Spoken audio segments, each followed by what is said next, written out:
buying a property under trust so that we can avoid paying ABSD? Is it even worth it? Let's find out. I'm Ivan. And Sean. And today we are the co-founders of Quadrant. Yesterday we are not. Okay, just joking. Okay, so today, right, the topic that we want to talk about is buying a property under trust, right, in the names of our children. So how does this work, Sean? So this is a very tricky topic, right? Because I think the key concept over here is that if you just look at buying property by itself, right, it really pretty much doesn't really make sense if you are not taking a bank loan. So why am I even talking about bank loan in the first place? Because if you are going to buy a property under trust, under children, right, you need to pay in full.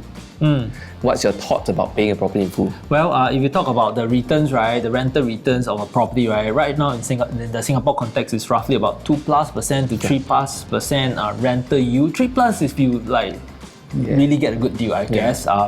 And with this, right, if it's just such a low return, right, you are actually way better off buying stocks or like other investment instruments that give you a higher return. So having said this, right, the only reason why real estate makes sense in Singapore is the ability to leverage on the real estate itself. Yes, especially when we have a low interest rate environment in Singapore as well. So I think the key question here is that, of course, this is a way to avoid ABSD, definitely, right? But the key context here is it worthwhile? And to me, it's just a straight up no, right? Because if you cannot leverage on a property, that's what Ivan have said, you're just better off investing in the stock market. You just invest in like S&P 500 and your returns are probably going to be like significantly higher. But however, if you are belonging to that fortunate bunch, right, with a lot of cash position, then when cash profits is no longer your priority, and hey, I mean, then if you want to lock it up, your cash into an asset, right? That is better to put it in a property than putting it in a bank kind of context, then, or for legacy protection, or for wealth protection, not for wealth growth ideology. Then in this scenario, then hey, perhaps this is a move that you can consider. However, if you do something like that, then I will probably prefer you to consider. I would prefer stocks.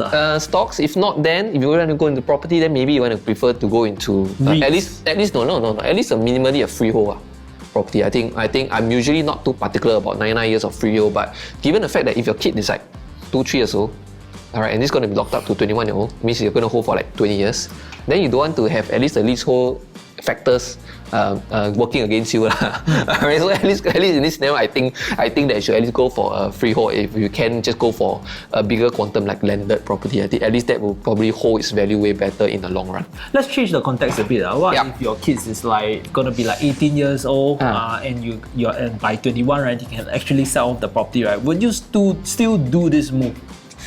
I mean, that means what? It means at 31, they take legal possession of the property itself, and they can sell the property, right? Instead of being locked up for like multiple years. Okay. Is it still worthwhile? So you got to align with the kids. Why? Because one of the drawback factor about this is that they cannot go for BTOs and things like that. Which, I mean, after speaking to so many people and their kids and everything, I think that that's something that a lot of kids still kind of like want to go for because their spouse, their partners, they think that that's the best route.